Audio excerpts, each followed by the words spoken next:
My name is Tanya Domi. I'm a professor of international public affairs at CEPA, and I have a faculty affiliate appointment at Harriman, where I've been teaching the last 15 years. And I'm really thrilled to have this discussion today with colleagues at the Newlines Institute in Washington and the Raoul Human Rights Center in Montreal, who actually co-published a report on Ukraine. Copies of it are available here on our table. That was the first report on Ukraine with regard to crimes violating the Genocide Convention. It received quite a bit of attention, and rightfully so, given the atrocities that were happening then and continue to this moment. So it's really a pleasure to have the co-producing institutions here to talk about it. And the title of this report was An Independent Legal Analysis of the Russian Federation's Breaches of the Genocide Convention in Ukraine and the Duty to Prevent. And secondly, we're going to talk about that report, and also that Newlines Institute with many colleagues has launched a campaign for reparations for Ukraine. And there's also an outline and that model of that campaign available here and online. And so without any further ado, I'm going to introduce our guests. I'm really delighted to introduce Dr. Azeem Ibrahim, who is a research professor at the Strategic Studies Institute, U.S. Army War College, and a director of the Newlines Institute for Strategy and Policy in Washington. He received his PhD from Cambridge, after which he completed fellowships at Oxford, Harvard, and Yale. Dr. Ibrahim is author of the seminal books, The Rohingyas Inside Myanmar's Genocide, Radical Origins, Why We Are Losing the War Against Islamic Extremism, and The Authoritarian Century, Omens of a Post-Liberal Future. Thank you so much for coming today, Azeem. It's really wonderful to finally meet you in person. I'd also like to introduce Yonah Diamond, who is joining us today from Montreal. Great to have you here as well. Yonah is an international human rights lawyer at the Raoul Wallenberg Center and the principal author of the Wallenberg Newlines expert report, The Independent Legal Analysis on the Russian Federation Breaches of the Genocide Convention. And I am also delighted to introduce my colleague, Christopher Atwood, who is a student here at Harriman, and an advocacy fellow for Razom for Ukraine, and a graduate student at Columbia University, specializing in perceptions of identity and colonial violence in Eastern Europe. Prior to joining Razom, he served as a contributor and advisor on this independent report at the Newlines Institute. He's also has served as an advisor on media and communications at the Sophilist Foundation, at NGO in Kiev. So without any further ado, I want to turn the opening comments over to Dr. Ibrahim. What we'll do is we have an online audience. I'm going to be getting questions from them, and I will, after we make opening remarks and I ask some questions, then we'll turn to questions in the room and questions online. Dr. Thank you so much. Thank you so much, Professor Domi, and thank you so much to the Harriman Institute for hosting this very important event at this very critical time. Ladies and gentlemen, the word genocide is often used very loosely and very interchangeably with mass murder and mass atrocities. But the word genocide has actually got a very precise legal definition. And that definition is presented to us in the 1948 Genocide Convention. And at the heart of this definition, what anchors this definition is intent. The intent to destroy a group in whole or in part, to destroy a protected group in whole or in part. And this intent can be attributed to a state through evidence of a general plan, to documents, statements, to policy, or it could be inferred from the systematic pattern of atrocities. There are 5 genocidal acts: killing, causing serious harm, deliberately inflicting physical destruction of the conditions of life, birth prevention, and forcibly transferring children. Now notice out of the 5 key acts, only 1 is killing. Now let me just give you a very quick background of how we came to do this report. Earlier or last year, myself and my esteemed colleague here at the Royal Wallenberg Centre, we undertook this report on the Uyghur genocide. This report was instrumental in navigating the US State Department to make its genocide determination. And based on this report, I was invited by the Ministry of Health in Ukraine to make a trip to Ukraine in March this year to see if we can undertake a similar report of genocidal acts in Ukraine. So in March, April of this year, I travelled to Ukraine. I met a number of witnesses, I took testimonials, I looked at evidence. And on my return, myself and the Raoul Wallenberg Centre compiled a team of experts, open source intelligence experts, language experts, linguistical experts, to try to ascertain and look at evidence and see how far the genocidal acts have gone. And the conclusion we came to after applying all the evidence to the 1948 Genocide Convention is: number 1, that the Russian Federation has breached the Genocide Convention. 2, the Russian Federation bears state responsibility for inciting genocide. And 3, that the pattern of atrocities indicate an intent to destroy a national group, which is in breach of Article 3C of the Genocide Convention. Now, it's important to note that the act of inciting genocide is a genocide, the genocidal act itself is a crime in itself, which can be prosecuted. But we can see from the rhetoric that was emerging from Russia that this was something in preparation for a considerable amount of time. For example, in July 2021, Putin wrote in an essay that Ukraine is an artificial creation. So they deny that Ukraine has its own language and culture and its own history. The chair of the Duma, for example, on February 26th said that Vladislav Sukov said that there is no Ukraine, there is no Ukrainianness. This is a disorder of the mind. There is no nation. So they essentially deny that Ukrainianness, Ukrainian identity actually exists. This has also been translated into action. So it's not just the rhetoric, it's also the action. For example, we have evidence of, and this is, remember, back in March, April, of over 180,000 Ukrainian children that are forcibly transferred, forcibly moved from Ukraine into Russia. And they'll spread out throughout all of Russia to stop them coalescing as a single identity group. We also see some messages going between soldiers on the Telegram channels saying things like, rape the Nazi whores so they don't want to have children anymore. Now, why is this important? Why is the title of the report on Russian breaches of the Genocide Convention? This is important because the Genocide Convention, the purpose of the Genocide Convention is to prevent and punish genocide. Prevent. The duty to prevent comes first. Now we have a situation in which policymakers are putting a lot of emphasis on the punishment, talking about setting up tribunals and having hearings and collecting evidence, and all of that is very important, and all of that should and must continue.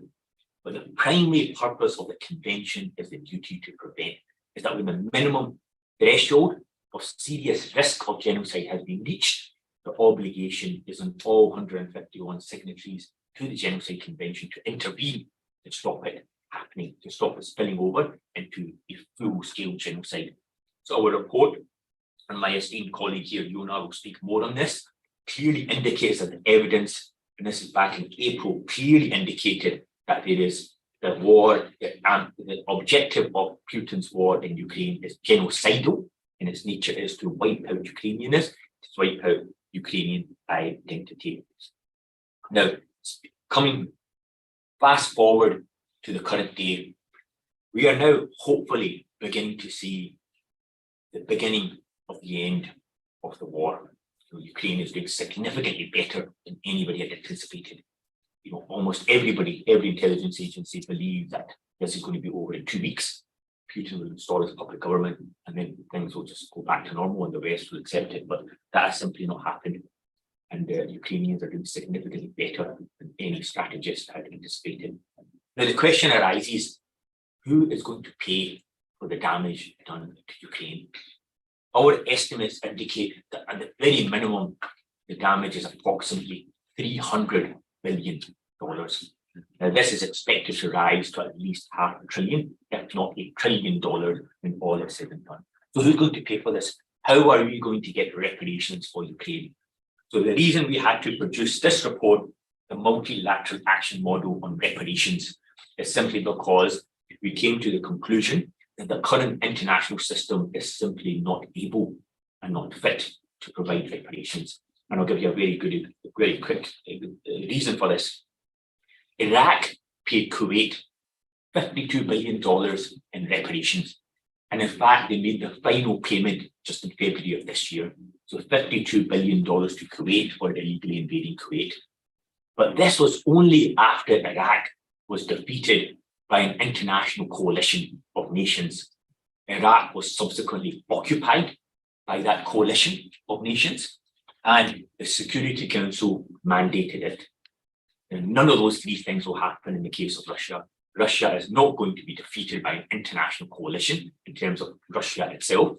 It will not be occupied by any nation, and the Security Council will clearly not mandate any reparation, and Russia will never accept it on any own. So what our model does is it tries to navigate around that. How do you get out of that? So we have developed this model with legal scholars. One of them actually worked on the Iraq-Kuwait reparations. And what this multilateral action model reparations does is to use Russian state assets that have been frozen and use them and repurpose them for the rebuilding of Ukraine. So Russian state assets that are linked to Putin, that are linked to his oligarchs, that people that have essentially ill-gotten gains, wealth, to repurpose those.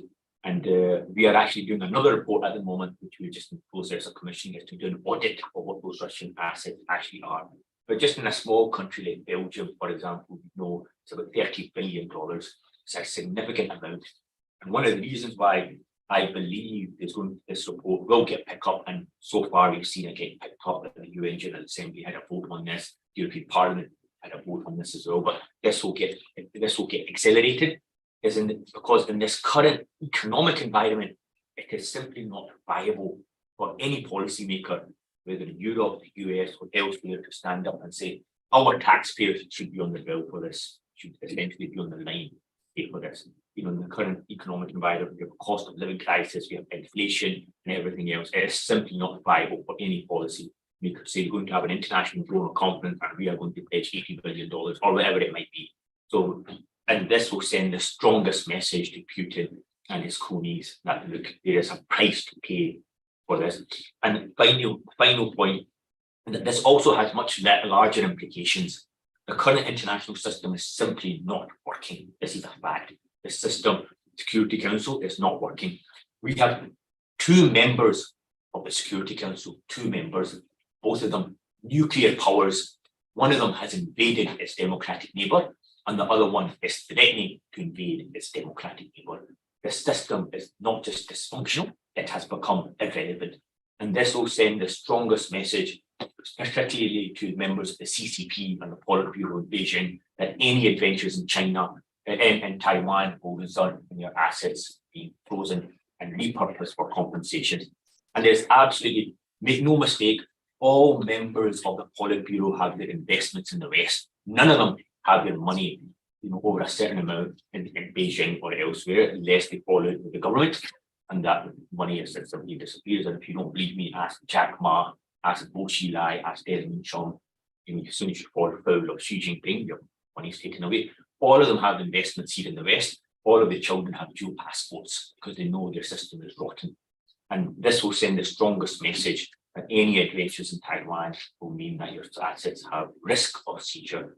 So with that, I will pass it on back to the chair, Professor Domi. Sure. Yonah, to you. Yeah.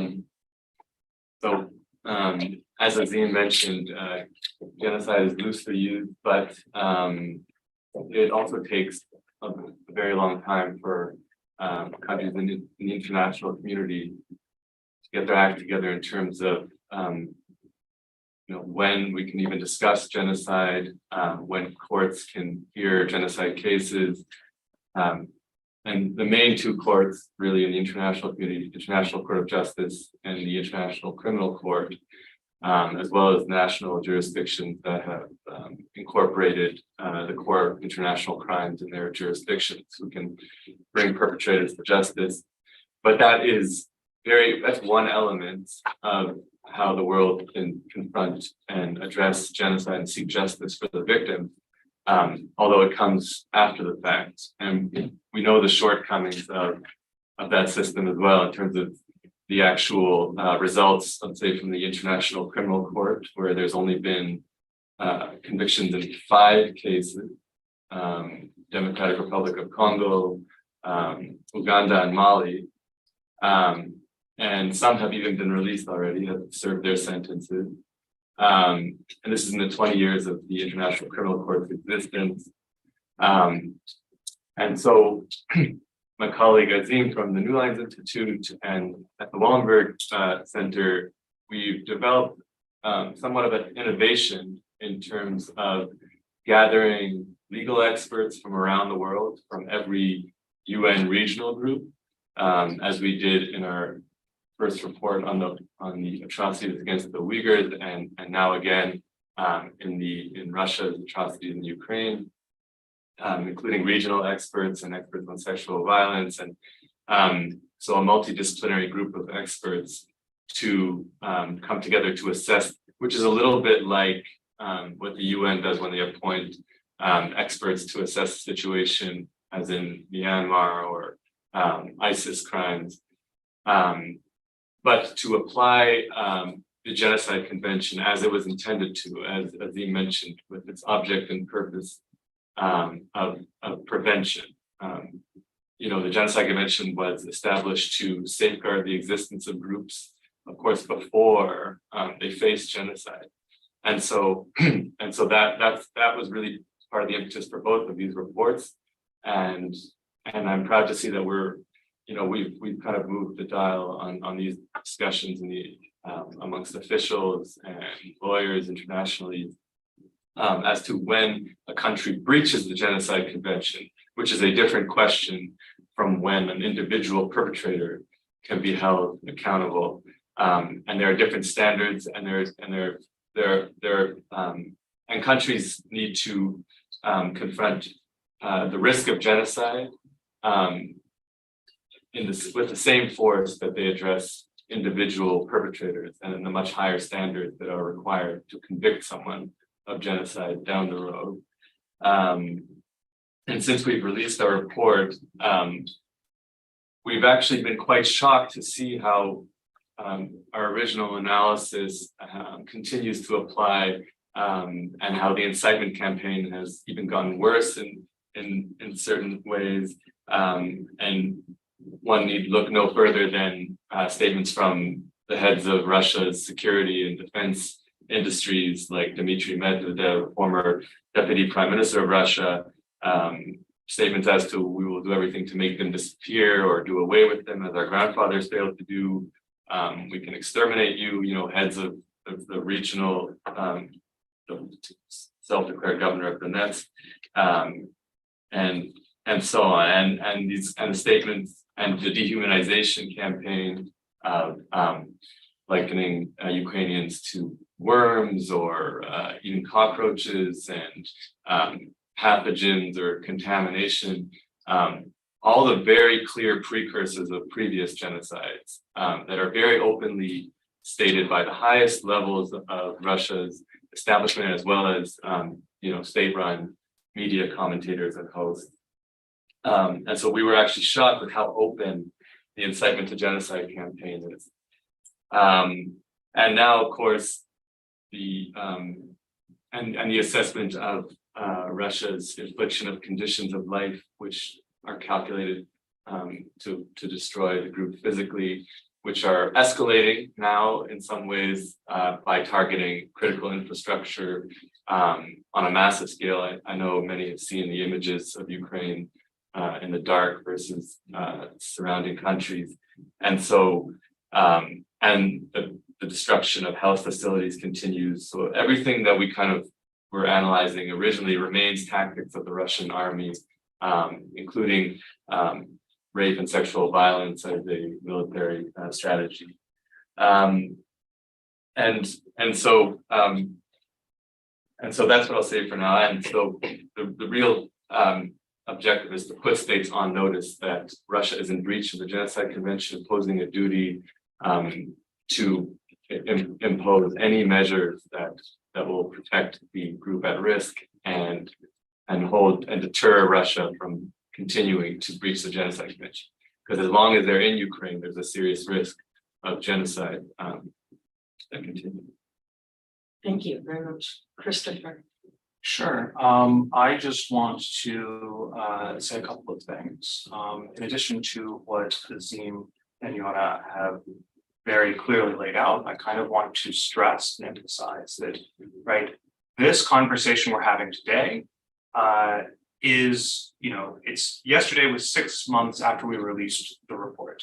On Saturday was Holodomor Memorial Day. This is 90 years since Russia's genocide of Ukrainians in the Soviet era. This rhetoric that we're seeing and this violence that we're seeing is part of a cycle. When you speak to Ukrainians, I spoke to a Ukrainian journalist just this past Friday who said that she has reassessed what the Holodomor means to her because she sees the violence that is happening right now. The way she put it is nobody can deny that the Holodomor was a genocide when you see what Russia is doing now. What Russia did following that genocide and what it's continued to do now. After the publication of the report, I joined Raoul for Ukraine on advocacy initiatives. And one of the biggest advocacy initiatives that we have undertaken, in large part thanks to Azeem's work and thanks to Yonah's work, both representing the Newlines Institute and the Raoul Wallenberg Center, we have been pushing very much for recognition of Russia's invasion as a genocide. And just for my contribution to an opening statement, I would just like to briefly read a short letter that we wrote to the Congressional Senate Foreign Relations Committee and the House Foreign Affairs Committees in an effort to get them to pass legislation recognizing Russia's atrocities in Ukraine as genocide. So on November 26th, Ukrainians around the world commemorated Holodomor Memorial Day, remembering the millions of Ukrainians starved to death by the Soviet regime in an artificially created famine. Raphael Lemkin, a Polish Jewish lawyer who first coined the term genocide, called the Holodomor a classic example of Soviet genocide. His work formed the basis of the United Nations Convention on the Prevention and Punishment of Genocide, which the United States helped draft and is party to. Indeed, in 2018, the United States House of Representatives recognized the Holodomor as genocide. Today, the Ukrainian nation is once again fighting for its right to exist. We are thankful for U.S. support for Ukraine, and we are grateful for U.S. leadership in that process. In the same spirit, we are urging these members of Congress to pass these resolutions which recognize Russia's actions in Ukraine as genocide. Russian officials have conducted an incitement campaign and adhered to a policy of attempting not just to conquer Ukraine, but to eliminate Ukrainians as a separate national group.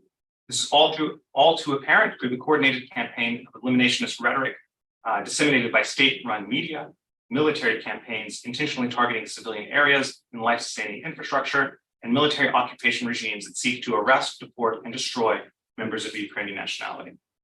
Russia's rhetoric categorically paints Ukrainians who view themselves as a distinct national group as Nazis. This rhetoric frames the existence of Ukrainians as a threat to Russia, directly implying that destroying Ukrainians is needed to win a civilizational struggle. Putin has let other officials and state propagandists clarify what the military goal of denazification means. Russia's Security Council Deputy Chairman Dmitry Medvedev, who was the previous president, has stated openly, "I hate them, they are bastards and degenerates, I will do everything to make them disappear." One infamous op-ed or opinion piece published in the tightly Kremlin-controlled outlet RIA Novosti said that a significant part of the masses will need to be subjected to re-education, ideological suppression, and forced labor, or at least those who will not be subject to the death penalty or prison. In addition to indiscriminately shelling Ukrainian civilians during the course of military operations, the Russian military has carried out executions of Ukrainian civilians, tortured them, forcibly deported them, and deliberately targeted them in missile and artillery attacks. The devastating images we've seen in Bucha, Irpin, Mariupol, Izium, these are not isolated incidents. They are emblematic of a systematic, widespread campaign perpetrated by Russian occupiers. Some of the perpetrators have been publicly awarded by the Kremlin for their crimes. Disturbing and systematic pattern of sexual violence has emerged with, as Azeem pointed to, intercepted audio revealing that Russian soldiers brag and encourage each other to carry out rapes against Ukrainian women. By Russia's own count, millions of Ukrainians have been deported. Russia has forcefully deported thousands of Ukrainian children, which is directly in violation of the Genocide Convention. Russian government officials have spoken on the need to indoctrinate Ukrainian children. Russia's children's rights ombudswoman, Maria Lvova-Belova, bragged that after a group of Ukrainian children were forcibly deported to the Moscow region, their love for Ukraine had been transformed into a love for Russia.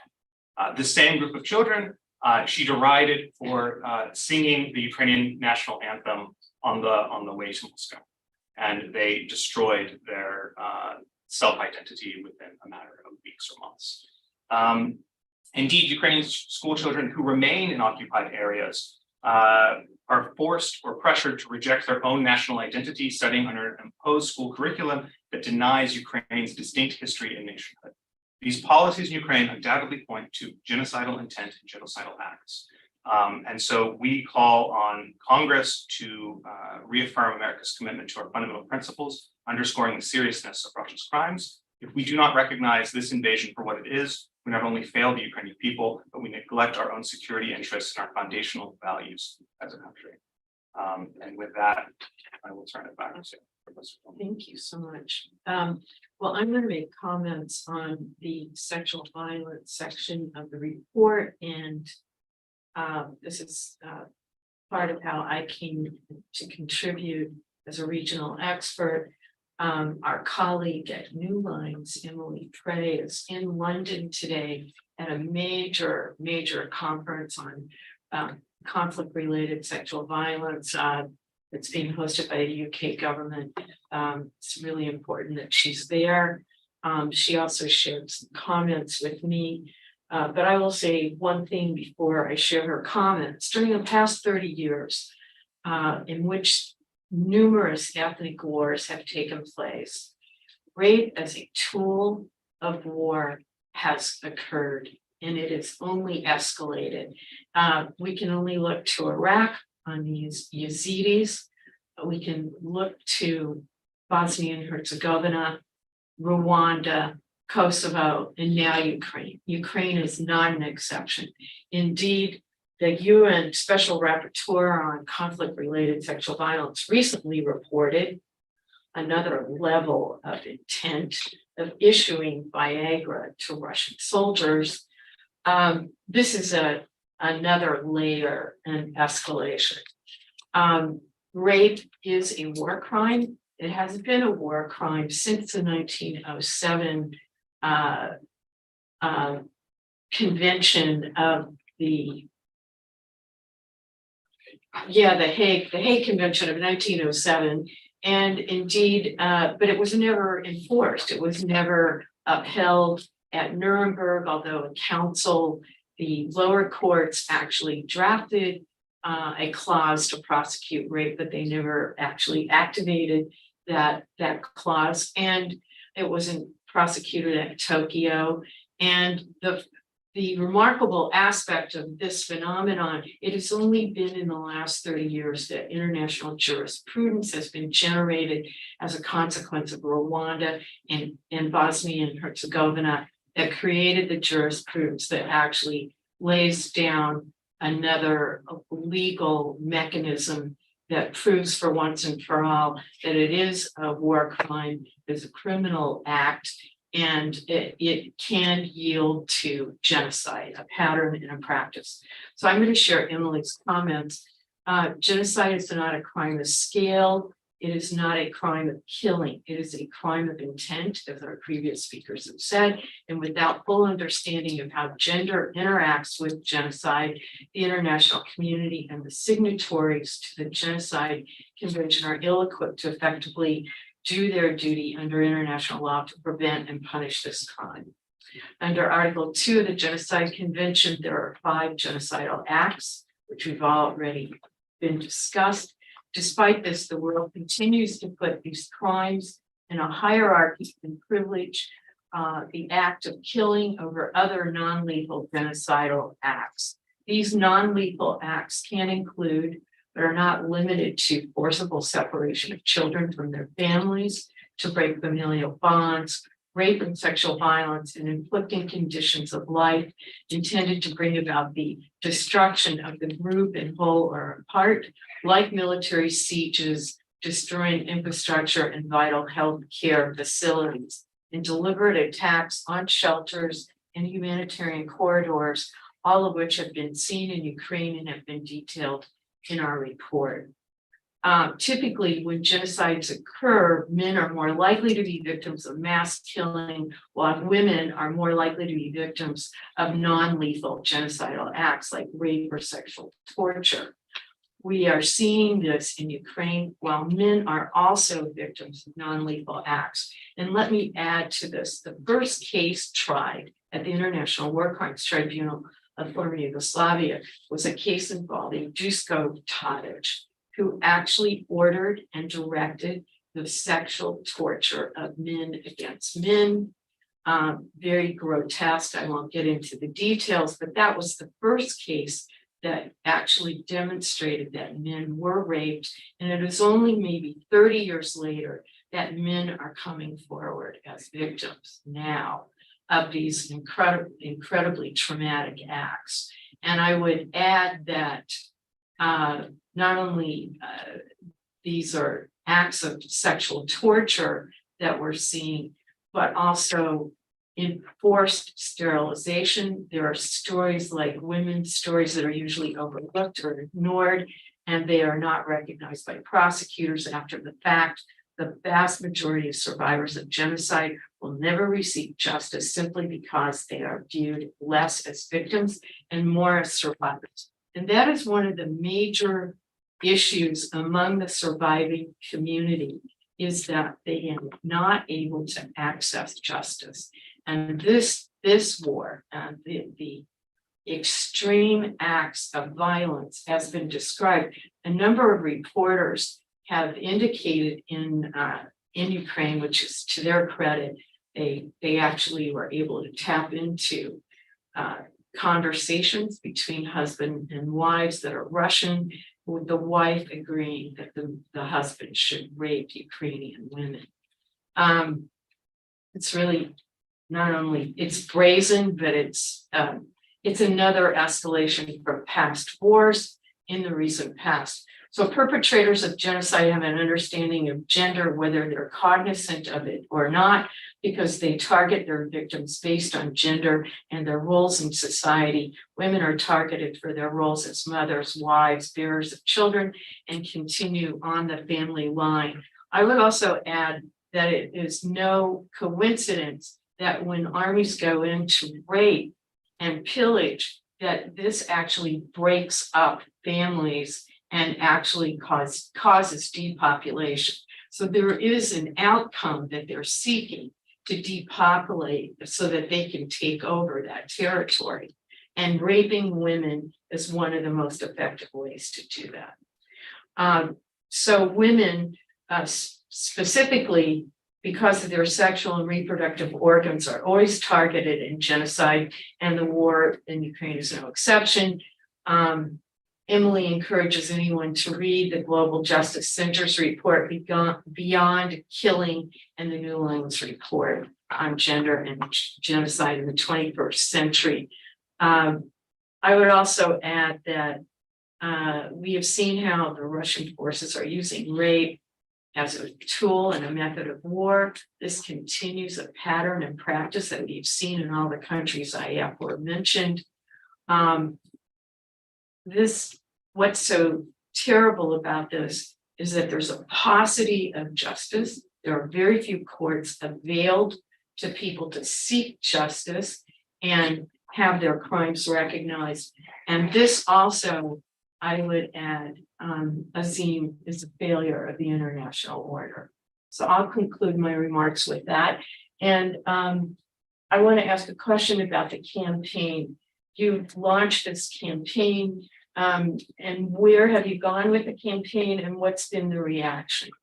So in terms of the reparations model, we have launched it at the European Union in Brussels. We had a very good pickup from members of the European Parliament. So subsequent to our launch, a number of member countries got in touch with us asking for more details on this so that they can table it in their respective parliaments. I think one of the primary motivations is not just the fact that Ukraine deserves reparations and the fact that Russia has to be punished and other countries have to be deterred, but simply because, and they were completely frank with us, that look, we don't believe our taxpayers should be paying for this huge cost that the Russians have inflicted upon Ukraine. So a number of countries have gone in touch with us. Subsequent to that, we also had a roundtable at the British Parliament. We have a number of cabinet ministers, a number of members of Parliament attend, and there was a lot of interest in this. And because of the election in the United States, there has been a little bit of a delay, but we have been presenting the idea and the model to various members of Congress and the Senate. So there is a considerable amount of interest in this, and as you can see, if you follow the news, a lot of this is getting a lot more kind of pickup. This is now being discussed in various policy circles, as I mentioned, the General Assembly at the UN and other in the European Union, and as such, I believe it's almost inevitable that there can have to be some sort of mechanism by which you have to make Russia pay. There is no other international vehicle that's available to force Russia to pay compensation, reparations. Russia will never accept it as done anything wrong at all. So that avenue itself is kind of closed down, so it has to be forced upon them. Yeah, so I think it's in the very kind of early stages. Our objective is to disseminate this idea and this model as much as we can. Then it's obviously up to the policymakers then to kind of make a decision. But so far, there's been quite a lot of interesting pickup on this. So the United States initiated the sanctions against the Russians, and so through the Treasury Department, they've been able to confiscate, yachts and other various properties of the oligarchs. And I'm sure that the United States could certainly yield some of their craft in how they apply sanctions and seize properties. To help on this. Yeah, no, absolutely. Nations have seized significant amounts of Russian assets, and if you look at our report, we actually have a one-page model that actually shows all the different classes of Russian assets. So it's not just Russian state assets, there's also improbably rich civil servants. So you have, for example, somebody who works in the driving license agency who's got a $20 million apartment in Belgravia, London. Just doesn't really add up. And so all of these assets that are targeted and ripe for seizure and by states are all essentially criminal assets. And the mechanism by which states can kind of bypass a lot of the legal obstacles is a mechanism that the UK uses, what they call unexplained wealth orders. So you either explain how you, as a professor at Columbia, managed to buy this $200 million yacht, or otherwise the state will seize this. So unless you can actually prove where the wealth came from, then it's right for seizure. So almost all Russian assets are connected to the Putin's regime. It's simply not possible to become a billionaire in Russia unless you're part of the actual regime apparatus. Right. And as we know, Putin is regarded, in fact, by many estimates as the richest person in the world, but he has literally nothing on his name. So where are his assets? They're basically under all sorts of legal kind of obfuscation and vehicles. And our report goes through this, different categories in international law that you can actually use. And we're actually, as I indicated, I'm in the process of commissioning another report by a leading expert on the Russian post-Soviet economy to actually undertake an audit of where those assets actually are, which countries have the most, and essentially use that as a kind of a blueprint for countries to look at. So myself and Yonah, for example, were in Ottawa just a couple of weeks ago. We presented a lot of this material to the various parliamentary committees, and we were very surprised to learn that Ottawa had in Canada, despite the immense Russian wealth that's actually there, they had frozen. How much was it? 130 million. 112 million. Yeah, which is $112 million, which is essentially, as one member of parliament pointed out, is the cost of a bathroom on a yacht. So basically, yeah. So, and the key reluctance is that, well, look, these people are obviously extremely wealthy. As soon as you seize their assets, they're going to lawyer up and come after the state for illegally seizing their assets. But there's vehicles and mechanisms to get around that, unclaimed wealth orders and corruption orders. All sorts of stuff. So I firmly believe this is inevitable. Okay. So, yeah. So Yonah, as you indicated with this report, that it seems like genocide from day one has been occurring in Ukraine. In terms of scale, we haven't really seen anything like this. It's a huge country with a significant population being depopulated, forced deportations. I mean, every day is crime. Where do you think this registers in international justice? Like, where do we go with this? Yeah. Because the ICC can't try a crime of aggression. Right. Yeah, there are so many. There are different processes underway. Ukraine has domestic investigations of nearing 50,000 war crime investigations now.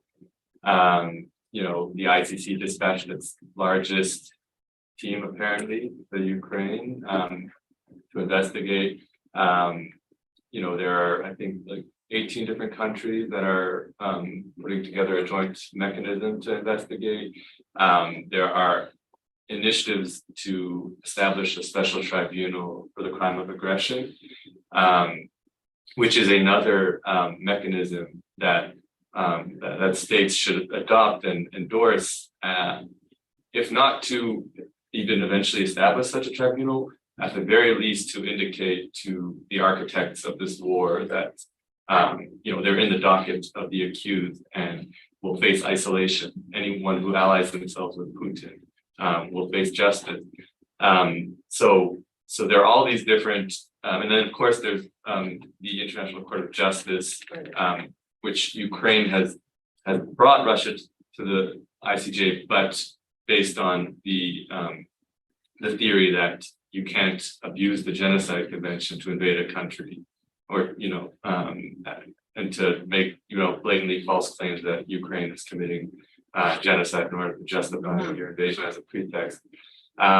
So they have all these different, but they're very long processes, and none of those will actually work towards protecting civilians and Ukrainians in real time and preventing, in the sense of signaling that they'll face justice. It will, because it might deter criminals from continuing to wage this war.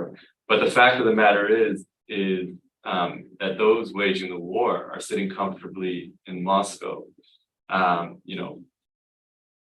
1,000 kilometers from the front lines. And so the question for the international community is, how do we impose real costs on those perpetrators? Because as long as they're even continuing to profit potentially from the war machine, you know, we won't see justice, right? And so the reparations and other initiatives like that are so key, in my opinion, to really go after those who are really responsible for the war and all of its attendant atrocities. You know, yeah, like the Russian soldiers are largely taken from far reaches of Russia, from ethnic minorities, and so, you know, used as cannon fodder. And so the real architects need to be held accountable. So yeah, it's that's why, you know, and the Genocide Convention analysis is important to underpin further action to hold these perpetrators accountable. And that's why I think, you know, Razom's campaign to get this resolution passed in the House and the Senate, it's really, you know, it seems it's an obligation on state officials to recognize when a foundational treaty of international law is being so openly breached, the Genocide Convention, and this resolution there's nothing controversial about it at all. It doesn't even try to, you know, it's only about preventing future acts of genocide by Russia and identifying the crimes for what they are. So, but that can also serve as a basis for reparations, because when a country is breaching the Genocide Convention, Ukraine is entitled to reparations, separate from a criminal matter, sort of like a civil matter when Russia is breaching a treaty. It's compensation, Yeah. right? I just have another comment, and I want to ask you, Azeem, and then I'll come to you, Christopher. There is precedent for suspending member states' membership in the General Assembly, in the Security Council, potentially in the case of South Africa on apartheid, they were suspended. And is this not a moment for the UN to suspend the Russian Federation from the Security Council and to initiate it in the General Assembly? Yeah. I mean, I just think this is such a crisis. It has sidelined the United Nations. Yeah, no, I think you're absolutely right. I think there is precedence for this. I think as I indicated earlier, the international system as it was designed and set up is simply not functioning as it was. You know, the Security Council is simply not, you know, just essentially irrelevant. You know, the entire apparatus of UN, particularly many of the agencies, are essentially now, you know, particularly with the Chinese Communist Party, you know, many of them have literally just been taken over. You know, China controlled 4 out of 11 of the major UN agencies. You know, no other countries ever controlled more than one. And this is an explicit and overt campaign of the CCP to take over a lot of these agencies. Now, we have a situation, for example, in the UN Human Rights Council, the most important human rights body in the world. And who do we have as members of that? We have Russia, China, Venezuela, Qatar, Saudi Arabia, Cuba. You know, it's astonishing. You know, these are all the bastions of protecting global. Yeah, these are supposed to be protecting global human rights. So the system is simply not functioning, and I don't believe that you know, if you're going to be reliant on the UN to deliver anything, Right. you know, I think you'll be hugely disappointed. Hence why we need to start looking at alternative models and vehicles by which to do this. And you know, in democracies, you know, I was a very firm believer in this idea of alliance of democracies working together, because we have international agencies that have essentially just been completely taken over by, you know, these autocracies. I would just like to point out very quickly, further to what Yonah had actually said. You know, there is a lot of emphasis on tribunals and criminal prosecutions and so on, and all of that is very important. But there seems to be a complete reluctance of states to meet their obligations under Article 1 of the Genocide Convention, which is all about prevent. It's all about prevent. And you know, states will make all sorts of claims that, well, we need to wait for a court decision to actually do this. And this is completely incorrect in international law. You know, every state is sovereign. Every state has to come to its own decision. There is no mechanism by which you wait for a court. You know, all treaties are between states. If you waited for courts, then essentially the genocide will be over. It makes it completely redundant that you have a duty to prevent until a court makes a determination. And so countries are funding the ICC action, they're supporting the ICC action, very important. But it's also a mechanism by which to obfuscate and kind of kick the can down the road, because they don't want to meet their obligations. Because once a genocide or a serious risk of genocide determination has been made, then it means those countries need to do everything in their power to stop genocide happening. And that's mean economically, politically, culturally, financially. It means complete. That means no more buying Russian oil. As many countries continue to do so, no more repairing turbines from Russia, no more in any normal kind of transactions. And obviously countries don't want to do that, so they want to have the room for the maneuver. And so very quickly, final point, if you remember in Samantha Power's book, she indicated during the Rwanda genocide, there was a memo that was leaked, and it was very telling. It was a memo, I think it went from the White House to the Pentagon or the other way around, and it said, be careful. Legal state trying to classify this as a genocide will obligate us to do something. So that indicates very clearly why they confuse, muddy the water and kick the can down the road, because once that determination has been made, even in a case like Rwanda, it will obligate us to do something. I mean, there's no appetite to do anything. An outbreak killed that.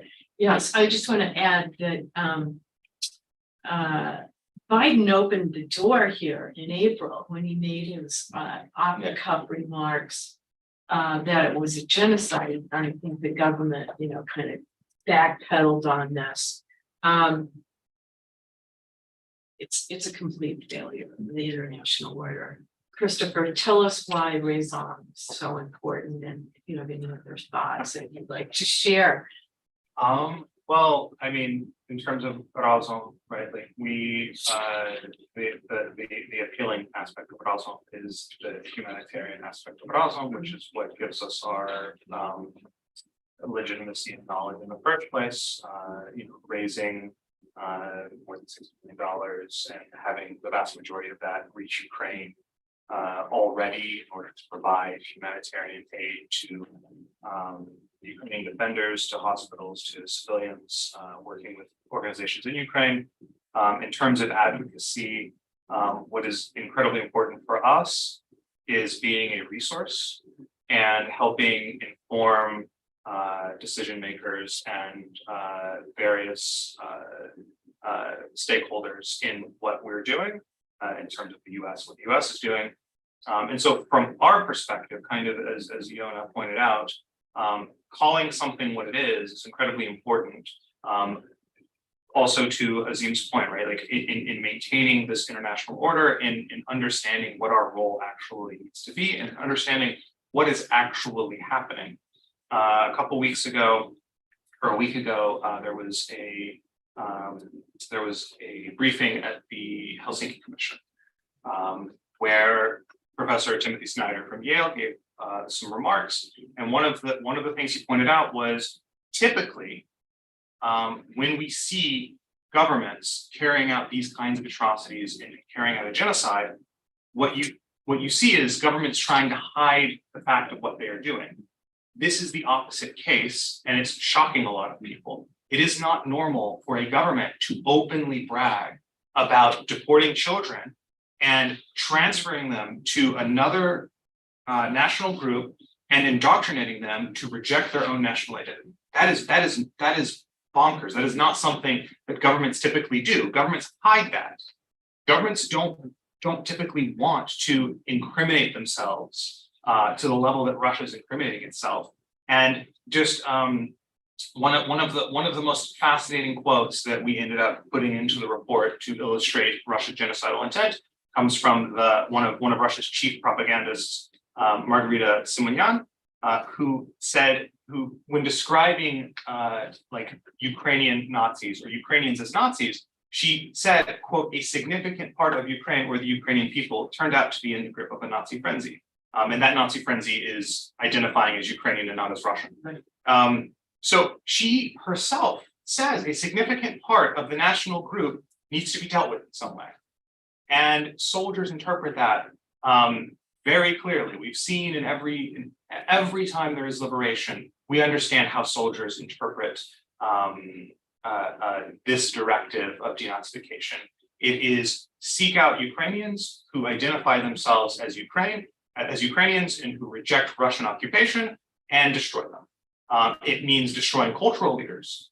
In occupied Kherson, Russia wanted to put on a concert to celebrate Russian occupation of Kherson and to celebrate the fake referendum that they held to make Russia part of Kherson. And this famous composer and orchestra conductor said, no, thank you. Soldiers left his house, came back hours later and killed him. Right? This is obvious what they are doing. It is open. It is not hidden. There is no secret about it. And it is our responsibility when we have all of the information in front of us to act. And yeah. And so from our perspective at Razum, we want to give people that information, help them understand that there is no ambiguity here. There is nothing that can possibly be confusing. We know exactly what Russia is doing. We know exactly what their motivation is. We know exactly what the intent is. And we have the power to not only act, but to lead the rest of the world in acting.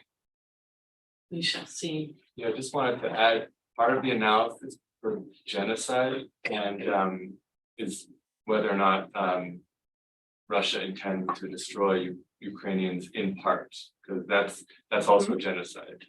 And so we use the state responsibility framework, which, as I mentioned, is a little different than trying individuals who have, protections, and it's much harder to convict individuals. But to states, the standards are lower. And so even by individual criminal law standards, as the ICTY, the appeals chamber, when they assessed whether the Bosnian Muslims were destroyed and whether the intention was to destroy in part, and in part is defined as a substantial part, but substantial not only numerically as proportionate to the overall population that's being targeted, but also substantial in terms of what control Russia has, let's say. So in occupied areas, that's their control. They don't have control over all of Ukraine. So numerically relative to what they can actually control. But also, interestingly, the appeals chamber also said, quote, the fate of Bosnian Muslims in Srebrenica would be emblematic of that of all Bosnian Muslims.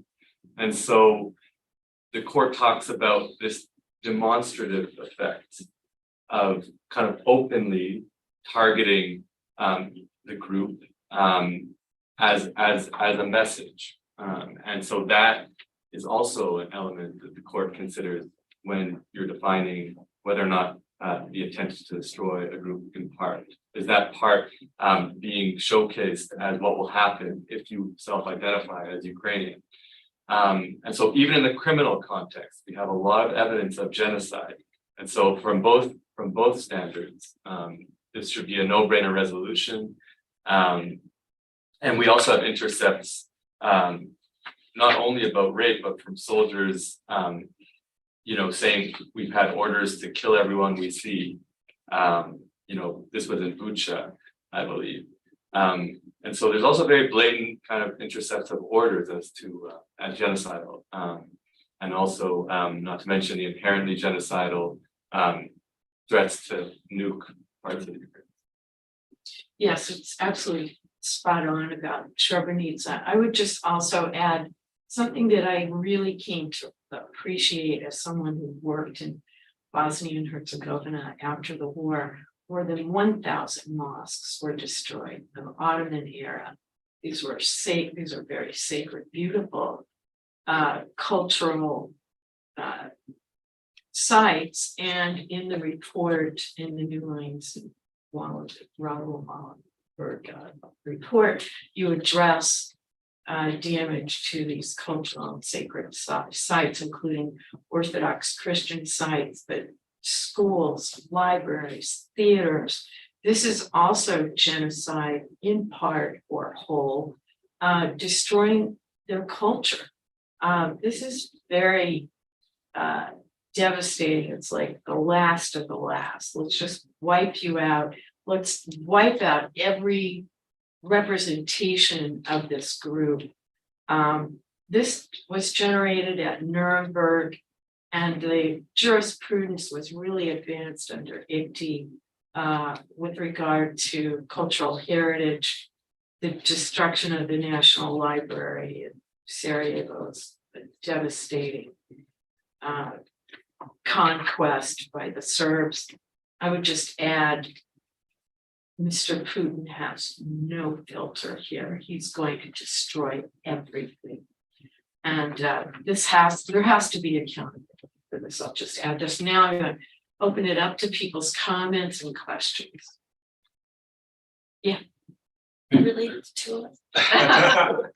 You want to go first? Sure. I have a comment and then a fairly simple question. In the quick discussion about courts and different ways of persecuting genocide, Azeem recently had a Twitter space conversation specifically about recognizing Russia's actions in Ukraine as a genocide. Yonah was a guest on this Twitter space, as well as Erin Rosenberg, who is also a Newlines Institute colleague and an international lawyer, and she said something that I think everyone in the audience should also hear, and it's that courts cannot stop a genocide. And I think this goes over a lot of people's heads sometimes, especially when through Robin's advocacy work, we work with the general public and try to make the case of recognizing Russia's actions in Ukraine as genocide. And many people just want to default to, oh, the courts will figure it out. It's way above, my pay grade, my understanding. There's international courts and tribunals, and they'll figure it out, and everything will be okay. But it's too late for that, and it's the state's responsibility to properly deal with the genocide after it's already begun. And my question is tangentially related. Azeem, you mentioned, and this is a fact that sometimes I think a lot of people forget, but there are 150 signatories of the Genocide Convention, which leaves about 40 states that are not signatories. And in theory or hypothetically don't recognize genocide as a crime. I don't know. What are some of the reasoning behind not being a signatory to the Genocide Convention, and is it relevant to recognizing Russia's actions in Ukraine as genocide? Yeah, so my colleague can speak on the international law aspect, but yeah, so you're absolutely right. There's 151 countries that are signatories to the Genocide Convention, including Russia. So the obligation thus falls on all of them. But the convention is actually what they call orgo omnis, which is independent duty in all. It's an obligation of member states that they owe to one another. So whether you're a signatory or not is almost immaterial. But I think Yonah could probably speak a bit more on that in terms of why countries do not sign up to it. Yeah, that's a good question. I'm not really sure why those 40 odd states have not ratified, but the states under discussion have all ratified it. And even if you haven't ratified the Genocide Convention, it's such a fundamental part of international law, as he mentioned, that it's considered, customary international law, whether or not you sign a treaty, but also the duty to prevent falls on all 152 state parties. It's a crime that concerns the international community as a whole, and it was recognized in 1948. And so it basically has this.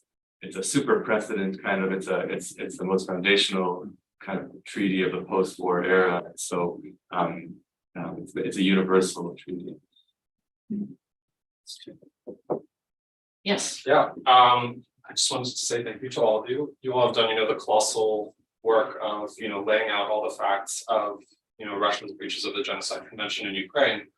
And, as we've said multiple times, right, the no-brainer step is to recognize, on the state levels, this genocide.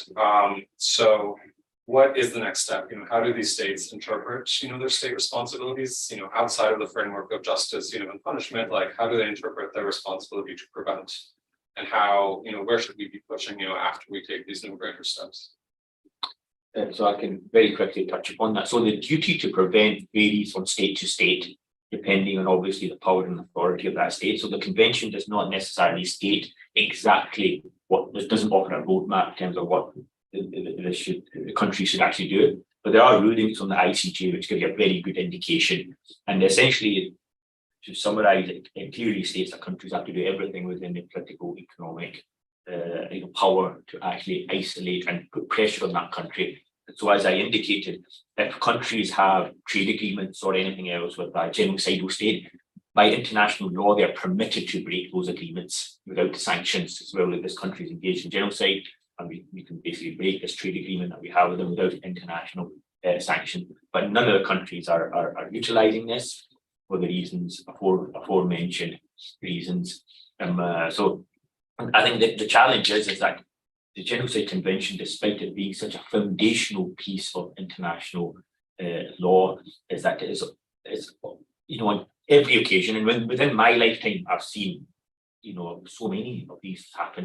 Bosnia, Kosovo, Rwanda, Uyghurs, Rohingya, and now Ukraine, and it just seems really bizarre because every time we say never again, and then we say yet again.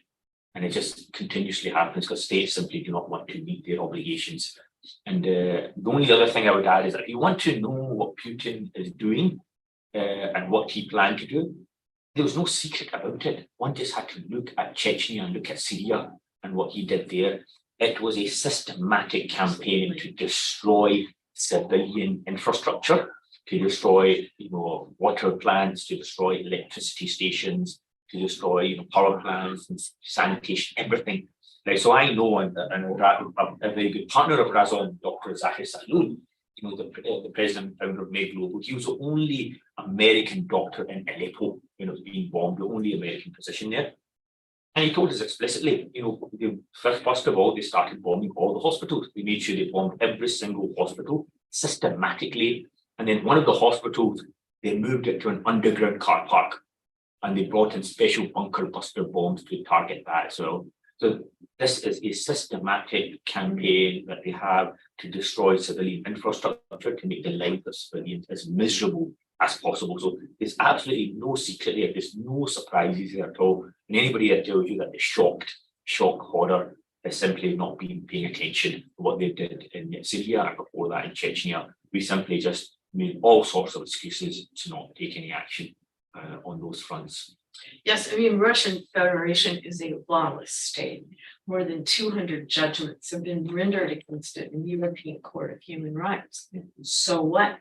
Yeah. It is just paper, and Europe has been dancing around it for a long time. This is, as you said, this is no surprise. Yeah. Any other comments, questions? I can add, I think, Please. so I often go to the International Court of Justice. It's the the chief UN court and world body kind of court, and it's also probably the most conservative court in the world. Conservative in the sense of they're very careful not to say anything that might upset any countries because of all the state members, right? And so but even the International Court of Justice has said that there's a duty to act, as soon as a state becomes aware of the serious risk of genocide, or to even surmise that there might be a serious risk.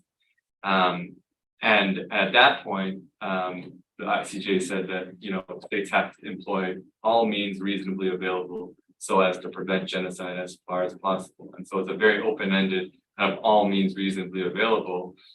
And even one concurring judge said that passivity or indifference constitutes a breach of the Genocide Convention. So, the US, let's say, remains passive and doesn't even identify that there's a serious risk or that we need to prevent acts of genocide. That itself is a breach of the convention. So states have to be, on their toes about whether or not they're complicit or are themselves breaching the Genocide Convention. But I will say one practical piece of legislation that the US can now adopt, same way that Canada became the first country to make into law allowing confiscation of of seized assets connected to sanctioned individuals or entities for the purposes of reconstruction, restoring international peace and security, and compensating victims. Very non-controversial as well, in my opinion. Although, so the first step would be to recognize this resolution, but also to allow for once they have seized assets of the architects behind the war, to allow for the confiscation, for the repurposing to compensate Ukrainians as something that they can do to prevent genocide. So Christopher, the only thing I'll say to advise maybe Razom is that you get this resolution through during Labor Day, because it will evaporate on January 3rd Believe me, with the new Congress. it is not an accident that that this is one of our main things. And Sure. to add, yeah, I have, by the way, for everyone, watching online, I printed out QR codes. If you would like to, if you would like to support our campaign, you can scan this link and go and write to your congressperson and your senator to ensure that they support these resolutions. And one thing I will say is that in the same Twitter space that Marina mentioned in her question, where Yonah was speaking, we also had a senior advisor of the Helsinki Commission speaking, who said that part of the reason why we need to do it right now is because it's already too late. We should have done it months ago. Sure. And today is too late. Tomorrow will be another day too late. Right. And the faster that we can get this recognized, the more we can do to actually act to prevent. And we will also be operating from that understanding formally. Like we will know formally that everything that we are doing has an impact on Russian atrocities, and that our responsibility as a country is to prevent further acts of genocide in Ukraine. You have the last word. Thank you, everyone, for being here today. I want to thank our guests. Thank you so much for your presentations and this important report. And I wish Newlines and the Raoul Wallenberg Center all the best in their future endeavors. Thank you so much. Thank you, everybody.